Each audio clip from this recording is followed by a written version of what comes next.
Chapter 9. Distracted. Angelina stuffed her hands into her pockets and kept her gaze low. It wasn't that her hands were cold. The gloves were warm enough, and it wasn't that there was anything appealing about the grass, which was waning to clumps and mostly weed. It was a group of militia that passed. Gordon kept his head low too. Angelina was just glad the militia were using children for running messages. Gordon had asked for the rolled pages someone had been carrying as they cleared the last house on approach of the town wall. The person had just blinked a few times before handing them over. They'd heard the guy calling to them after the fact when he'd realized his mistake, but they'd been far enough gone to not be found. The militia members with their guns passed, and Angelina Gord lifted their gaze again. There were makeshift blockades erected this close to the wall, just 20 feet off. Cars had been turned over here as well for walls where existing outbuildings had been converted for cover. Rider bodies had been passed on the way, shot or bludgeoned. They ducked inside a converted mechanics shed. Benches and trolleys had been discarded for gun slots, stools, and coat racks. There was enough mess on the floor to suggest a few garbage cans would do nicely. Luckily, everyone had abandoned this shed just then, so they leaned up inside and waited for the second group to pass as well. Angelina was becoming convinced discarding the packs had been the best choice after all. Their supplies had been in those packs, but not only would they stick out like a sore thumb wearing them, but there was no way they'd slip in and hide away with them. "We'll need a good plan to get the rest of the way," Gordon whispered. "Just ask." "Too many people," Gordon groaned. "If I had a bullhorn, maybe. I could reach them all, but what if one or two aren't affected? They'd know what I'd done and shoot us. Worse, they'd pin us to the wall like those four on the edge of town." Angelina shivered. Right, those. Not all rioters who'd made a run for the town wall had been dropped or brought down. Some had been made examples of. "Thinking we should have stayed with Simon?" she joked. Gordon shrugged. His averted gaze spoke volumes. "We'll be fine," she assured him. "We've got toques like them, so we fit in that way. And we've only got 20 feet to go. If we run into a single person, send them off to start a fire or something. That might help." Gordon nodded pensively. Three militia passed in their camouflage and black garb, toting two rifles and a large axe. The youth leaned up against the table and stared at a stray piece of paper. Angelina nodded like she was agreeing with what Gordon was saying, and Gordon went on about something smart-sounding. The trio passed, and the pair sighed, shaking their heads. "Where's their nearest generator?" Angelina asked. "Maybe we could sabotage it, draw them to it while we slip out." "We'd be spotted." Angelina groaned. "Likely, yes. This isn't making any sense." Angelina and Gordon stared at one another. What's supposed to make sense? The pair turned to gawk through steel plating. One of the two men talking sneezed. The other shouted across into the distance, making sure they weren't falling asleep. "The reports we're getting from the mill aren't making any sense," the first voice grumbled, scratching at coarse cloth. "They demand supplies, then tell us to stay away. They don't let anyone in. Report events directly to the main gate. No, call them to the inside number. Now all we get is squealing. Maybe they're screaming for all it's worth. And those latest orders. None of us are coming out of this one alive. They've got to know that." The second man chuckled, then snorted derisively. "Leave them to their own," he urged rather dryly. "They'll just give us more work, and I plan on holding this wall myself. Do you have the code?" Angelina felt a sneeze coming on, so she held her breath. The urge to sneeze went away, and she sighed. Gordon was staring at his leg. Angelina glanced down, noticing a large black spider crawling up over his knee. "None of us have the code," the second man intoned. "The only person who knows hasn't been seen since morning." "Ivan?" "Same. He's curled up drunk as a skunk somewhere. You'll notice we're not really missing him any." "True, but our reserve food's in the mill, whether they need us, deserve our help or not. And if things get bad, we'll need somewhere with thick walls to hold up. We'll need to find him at one point." "You might be right there." Angelina could hear Gordon struggling to hold his breath. The spider had reached his shoulder and was rounding up towards the 10-year-old's neck. Gordon was steadily turning blue and he was shivering badly. Angelina eased the piece of paper up and scooped the spider off, flicking it into the corner. Gordon inhaled deep, sighing quietly. He also smiled his thanks across. The two men walked off, going on about an upcoming skirmish. Angelina noticed how there were even more armed men gathering along the fringes of camp. The talk of an impending fight and an increasing number of guns wasn't helping her mood any. "Thanks," Gordon groaned. "We can't stay here forever." Angelina and Gordon peered out. Angelina judged those 20 feet with scrutinizing eye. Those added guns weren't gathering around the wall. What was up with that? If it wasn't so much out in the open, she mumbled with disdain. The break in the wall she'd been aiming them towards didn't even have any cover. A cold wind was brewing. She hugged her coat in tight. Dark won't even help us much with that bright moon up there, she noted.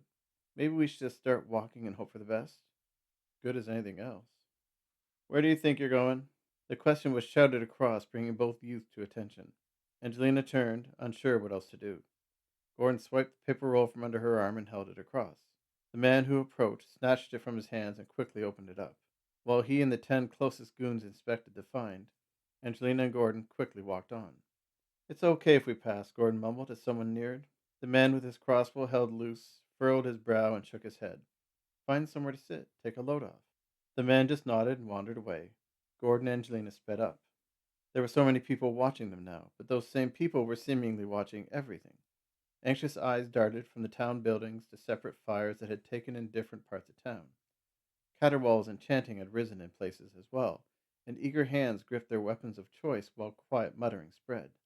Wait a minute, the guy who'd taken the rolled paper shouted angrily.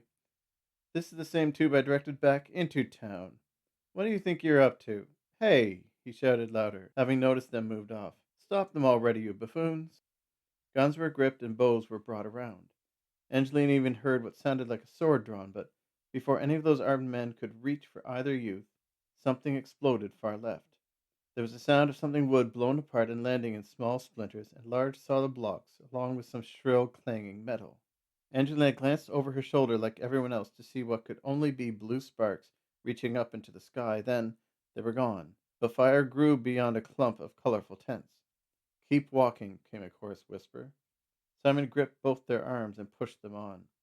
His grip was quite tight, and they were propelled forward through the bewildered, alarmed crowd with him. Let go, Angelina grumbled, unable to escape his grip. You want to talk to them? Simon joked. You really are bolder than you are smart. Angelina noticed how the armed men had clearly doubled around them with only a fraction running off to quell the growing fire.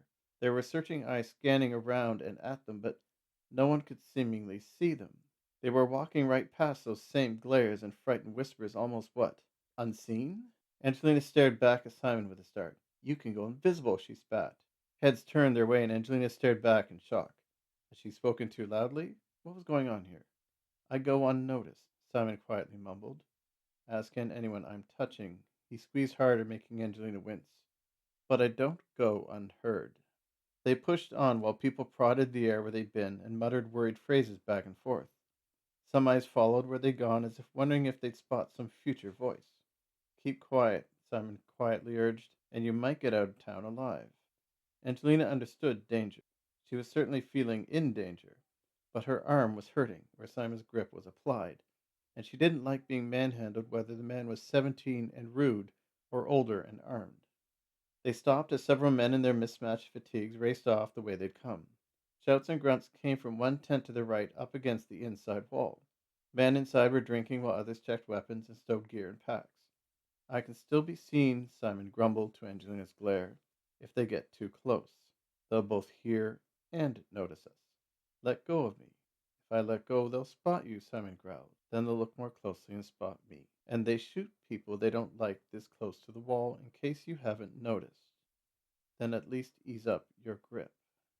Simon sneered, but released his hold somewhat. I should have left you to die, he grumbled on. The way was cleared with 12 feet to go, and Simon prodded them on. Gordon near stumbled, and Simon slowed their walk, grudgingly so. This is a mistake. Why save us? Angelina quietly probed. Thought you were staying in your house.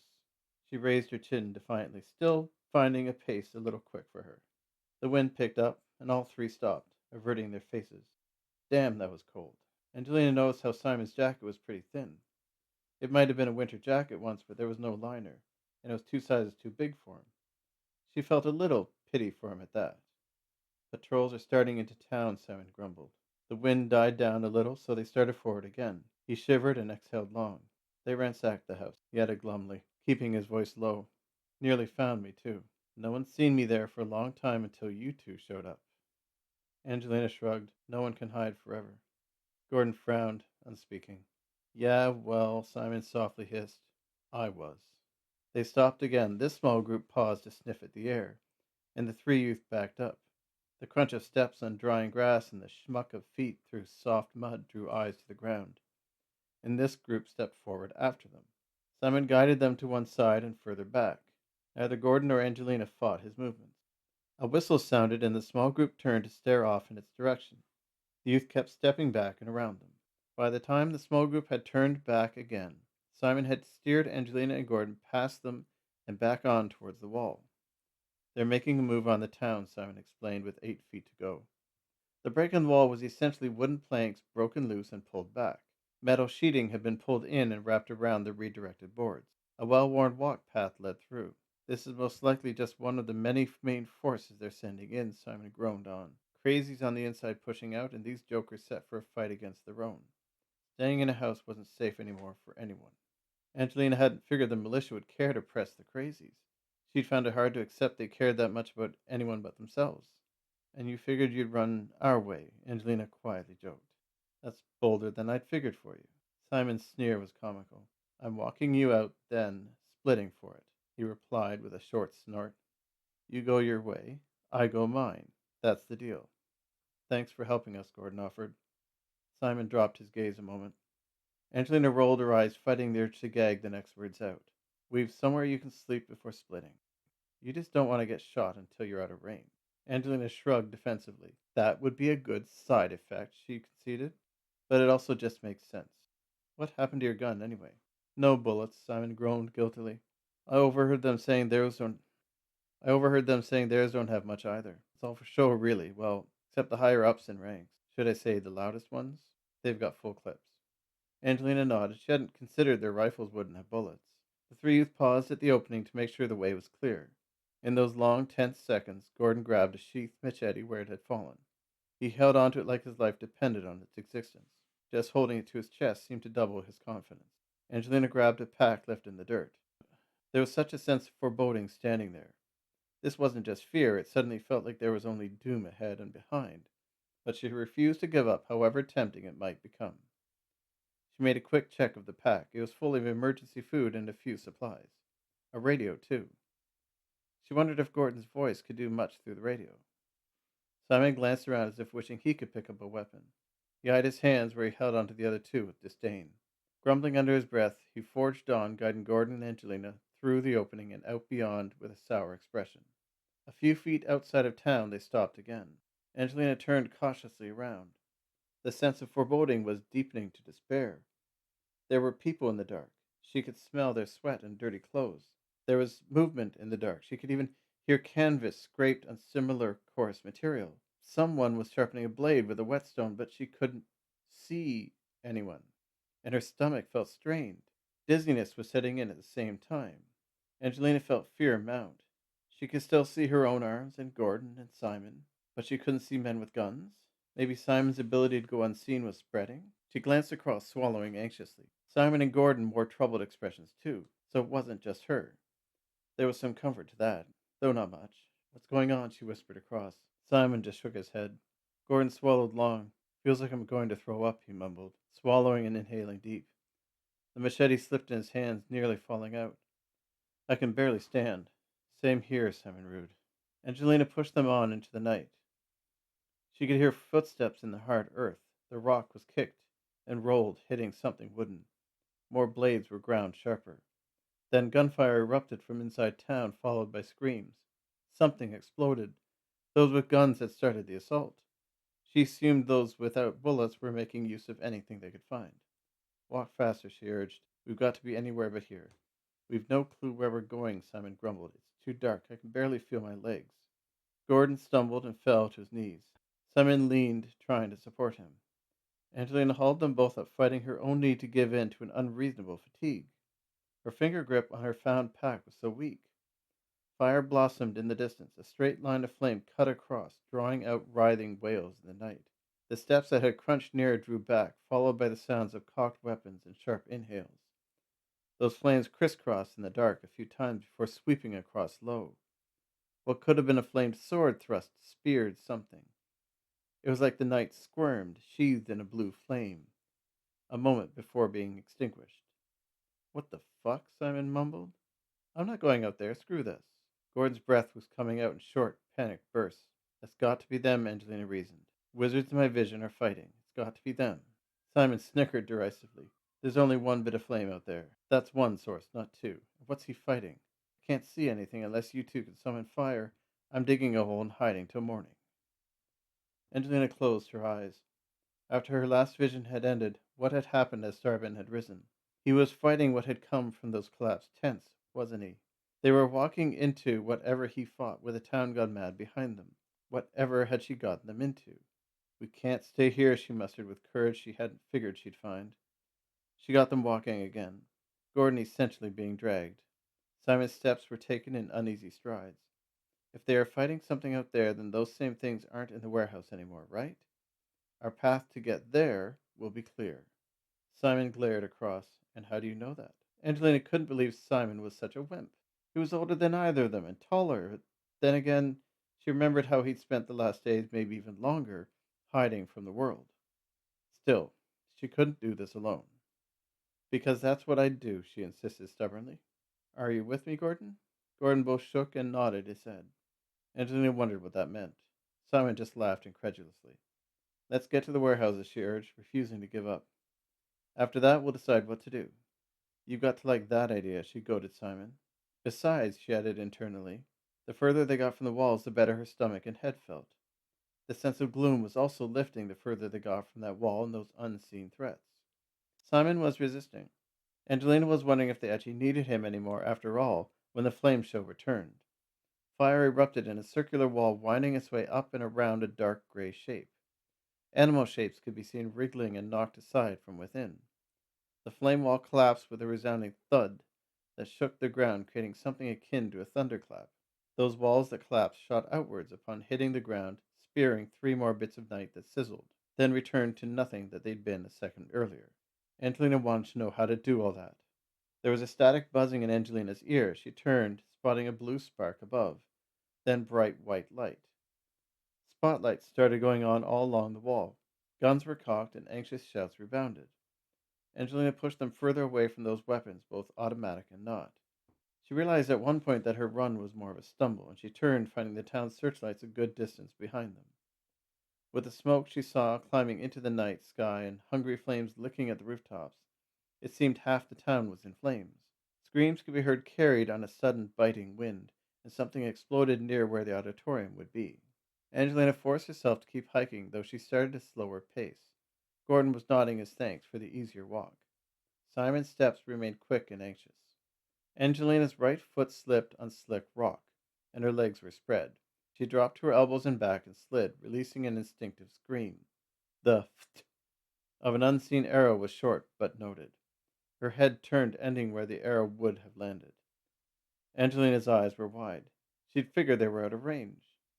Simon lifted Angelina to her feet, and Angelina grabbed Gordon's hand.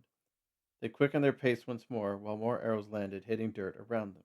Others seemingly shot past, landing nowhere in particular. One such shot finally succeeded. Something nearby growled back. Gordon turned with a start, stumbling this time. 1 second he was there, the next he dropped, falling from Angelina's grasp. His drop upset her balance as well, and she tripped a second time. She tumbled down a slick slope, rolling past loose hide, landing in a hip-deep sludge. The smell was putrid. It was also filled with floating objects that bobbed and collided with her side in the dark, then floated off again. Was this water or something worse? Did she really want to know? Glancing upwards, she saw stars around the skin canopy above. Black rocks were outlined in the night. Their smooth exteriors were reflected by the moon's glow. They were in one of those fallen tents, those nests the things were moving from under. Is that your foot? She demanded. That you? Yes, it's me, damn it, she hissed. Come on, Gordon. Watch your footing next time. Angelina seized Gordon's arm, and they climbed back out together, near slipping back down 3 times. Simon finally got a good hold, and they cleared the pit. Kids, Simon cursed, ducking as arrows pierced the night around them. I should have known better than to get involved with kids, he cursed on. Something was hit in the barrage as well. Angelina stared off where the yelping winded down into a soft whimper. Then nothing. She hadn't heard or seen anything in that direction then, nor now. So now the unseen was wounded. Great. This time it was Gordon's turn to start running, though he showed a bit of a limp. Simon scooped up a good-sized branch as he ran and swung at movement. There was a yelp and a slide, accompanied by an angry hiss. Snorts and pawing sounded around them to suggest 3 or 4 more, and they turned their backs to one another, shivering in the night. Get down. Fire streaked across the sky above them, bombarding the area. The three youth more fell to their knees than knelt. Bits of flame fell, striking something that could be a leg. The sunlight showed black, oily shapes the size of small panthers with their bright white eyes. That burst of flamed light died soon enough, and those shapes soon faded to gray, then black as well. Zarban stepped from shadows, stretching his arms outwards with his sword sheathed at his side. "Run," the old man shouted. Nir growled. His old face was strained, and there were burn scars along his bared arms where Bill's sleeves had once drawn back. Angelina snagged Gordon's wrist in the run, but Simon slipped out of reach, and something swiped at her side. She turned mid-stride and stumbled, quickly regaining her feet, but Simon was gone to panic and renewed darkness. Angelina pressed on, keeping Gordon close over rough ground and loose rocks. Something swept near. Gordon finally managed to draw his machete with shaking hands. Angelina fished around in the backpack she'd taken. She was desperate for something to use, but found nothing more than a lighter and whetstone. A lighter for what? Fire worked, so it seemed, but she had nothing but the pack for fuel. And the machete was already sharp, with Gordon swinging around in wild motions, hacking off tall weeds. She took the machete from him and offered him the pack instead. There was no point in having him hurt himself, and it wasn't like the machete would do much against something they couldn't even see. She urged Gordon on with cautious, backward steps towards where the warehouses hopefully were. She just hoped the night hadn't turned her around. A pained human cry sounded behind them. Angelina turned back, smelling something foul in the breeze. Cold ground crunched and something pounced. Angelina rolled under a rather solid-looking bit of dark. Gordon launched his pack after the attacker. Angelina watched the animal rise, all sleek and menacing. Claws were flexed and teeth were bared as the feline body bowed to lunge. Fire burst from the night yet again, but this time it was Simon swinging a portion of his original branch. He wielded the makeshift torch like a bat, warning the animal further back. On his way past, he dragged Angelina and Gordon after him. "Where were you?" Angelina barked. "Where you left me, thanks." "I couldn't reach you, all right," Angelina countered, swallowing to catch her breath mid-run. "Thought you'd have run off or found a hole to hide in. I'll take walls right now. Let's just hope those warehouses you like so much are still standing when we get there." Using his makeshift torch, Simon scared off 3 more attacks before it was knocked loose. They ran on, hitting stone steps. Angelina figured they'd arrived at the warehouse at last. The wind brewed cold once more, and those sleek black shapes gathered on all sides. Angelina felt hope dwindle, knowing there were no tricks left to them. She was sure whatever had surrounded them had just been toying with the hunt, or they'd have been dead already. Just as before, Starban stepped in and clapped his hands above his head. Lightning snaked out, incinerating those shapes around them, blowing out the walls of the nearest warehouse. Fire started within as walls could be heard breaking in turn. Gordon sneered angrily. "Why didn't he do that sooner?" he grumbled sourly. Starban wavered on his feet, then dropped to the ground, unconscious. Gordon stared wide. "Oh,